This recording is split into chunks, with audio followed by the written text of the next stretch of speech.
आज हम बात करेंगे मघा नक्षत्र के बारे में। यह भी एक गंडमूल नक्षत्र है।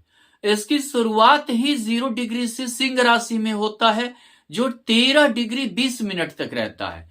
यानी चारों चरण इनके सिंह राशि में ही रहते हैं। और दूसरी बात क्या है कि इनके जो स्वामी हैं वो केतु है।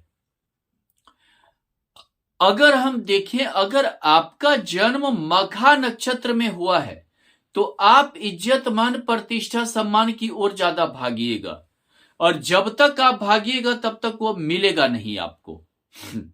और जब भागना छोड़ दीजिएगा तो आपको इज्जत मान प्रतिष्ठा क्रेडिट सभी चीज मिलने लगेंगे। यानी कि यहां पर अगर देखें तो यहां मघा नक्षत्र जो केतु का नक्षत्र है, सिंह राशि में है। खास करके सूर्य ही इज्जत मान प्रतिष्ठा करती दिलवाता है। आप उसके पीछे केतु के वजह से अधिक भागेंगे। आप क्रेडिट पाने के पीछे बहुत अधिक भागेंगे, और जब तक आप भागेंगे तब तक आपको कुछ नहीं मिलने वाला है। और जब आप भागना छोड़ देंगे तो आपको हर कुछ मिल जाएगा। अगर आपका जन्म मघा नक्षत्र के पहले चरण में हुआ है, यानी कि नौमांस के अनुसार मेष, यानी मंगल का असर आपके बहुत ज्यादा रहेगा। आप में चिड़चिड़ापन, गुस्सा ये बहुत ज्यादा रहेगा। कभी कभी आप मूर्खतापूर्ण कार्य करेंगे जो आपको नहीं करना चाहिए। कभी कभी आपके व्यवहार से हर कोई दुखी रहेंगे।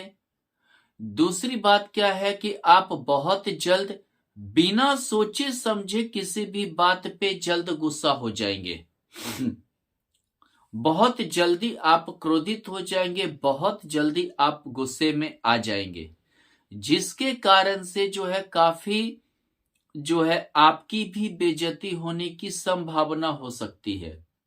दूसरी बात क्या है कि आप कुछ कार्य ऐसे करेंगे बिना पूछे बिना राय लिए हुए करेंगे। इस टाइप से आप हमेशा धोखा भी खाने के योग्य बने रहेंगे। आपके पिता भी आपसे परेशान रहेंगे, आपके भाई बंधु भी आपसे काफी परेशान रहेंगे। यानी ये समझिए कि आपके पिता की परेशानी आप हो सकते हैं। दूसरी बात क्या है कि यहां पर पिता को स्वास्थ्य संबंधी भी समस्या होगा, नहीं तो आर्थिक समस्या आएगी। जब आपको पिता की ज्यादा जरूरत होगी तो यानी कि पिता आपको मदद करे या मतलब समझिए कि सहयोगी बने, तो वो नहीं हो पाएगा।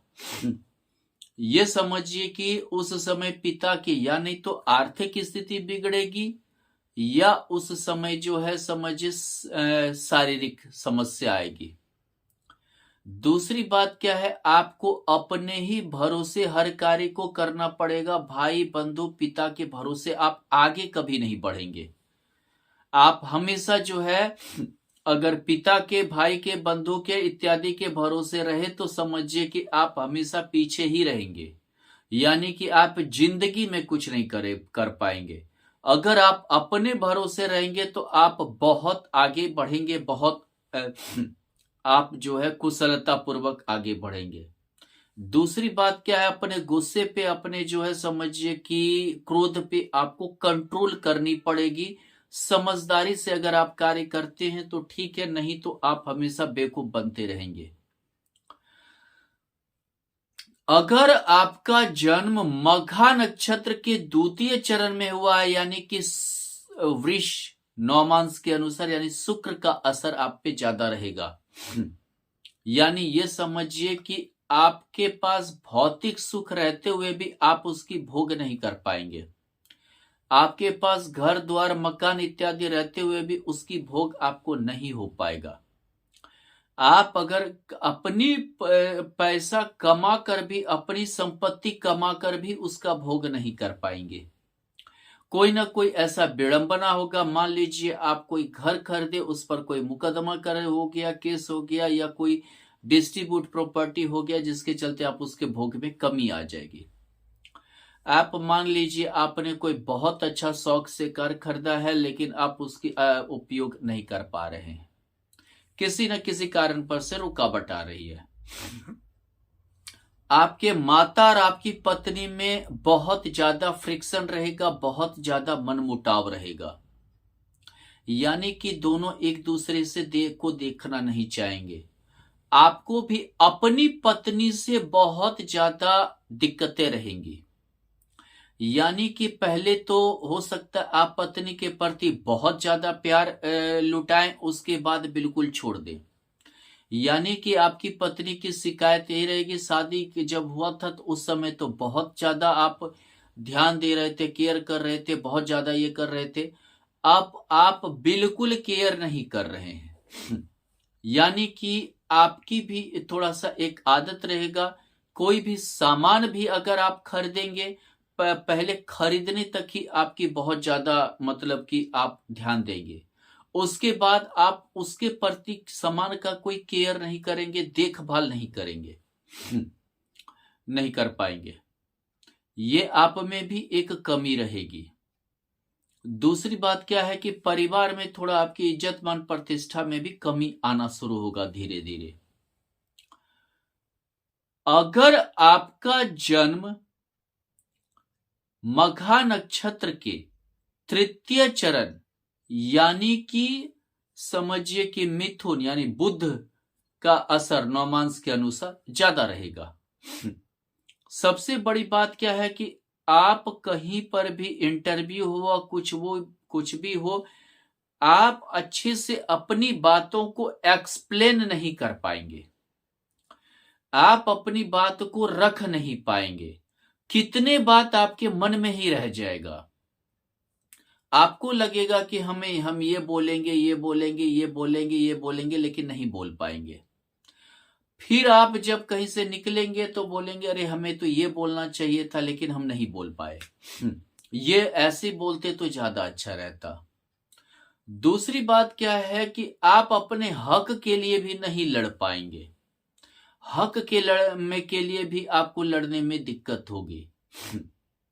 आप में समझदारी सब रहेगी, बुद्धिमान सब रहेंगे, हो सकता है आप पढ़े लिखे भी हो, आप हर चीज की समझदारी हो, लेकिन आगे बढ़ने में आपको बहुत ज्यादा परेशानी उठानी पड़ेगी। दूसरी बात क्या, आप समझेंगे सब कुछ, लेकिन क्या है कि एक अपने ही मतलब समझने के बावजूद भी उस चीज का अच्छी तरीके से नहीं रख पाना, अच्छे तरह से एक्सप्लेन नहीं कर पाने के कारण जो है हमेशा दिक्कत में रहेंगे। हालांकि आपकी डीप सोच रहेगी, खासकर अगर आप हिस्ट्री वगैरह का अध्ययन करते हैं, इकोनॉमिक्स वगैरह के करते और कोई किसी ऐसे सब्जेक्ट का करते हैं तो वो आपके लिए ठीक रहेगा। आप मार्केटिंग संबंधी कार्य ना करें तो वही अच्छा है, ऑफिशियल कार्य करें तो वो आपके लिए ज्यादा बढ़िया रहेगा, नहीं तो आपको भारी बहुत सारा दिक्कत उठानी पड़ेगी। दूसरी बात क्या है कि आप बहुत जल्दी जो है बेचैन हो जाएंगे, यानी कि बहुत जल्दी छोटी छोटी बातों लेकर थोड़ा सा बेचैन जल्द होने की एक बीमारी रहेगी। तीसरी बात क्या है कि किसी भी छोटे छोटे समस्या को लेकर आप बहुत गहरा सोचने लगेंगे, उसके प्रति खामखा आप बहुत ज्यादा परेशान रहेंगे, और जब तक समस्या सॉल्व नहीं होता है कि आपकी सोच वहां से हटेगी ही नहीं, आप हमेशा वही सोचते रहेंगे।